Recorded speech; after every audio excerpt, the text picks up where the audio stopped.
You ask Tiger to solve. This deals with linear equations with one unknown. The final result is A equals 18. Let's solve it step by step. Group all constants on the right side of the equation. Subtract 5 from both sides. Simplify the arithmetic.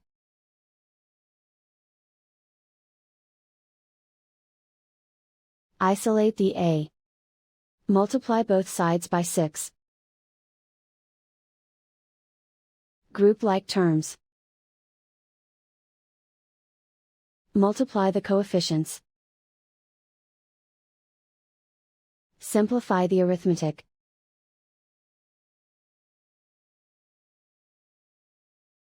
Convert the A into a positive number. Multiply both sides by -1.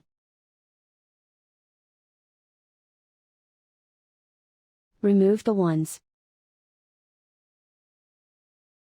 Simplify the arithmetic.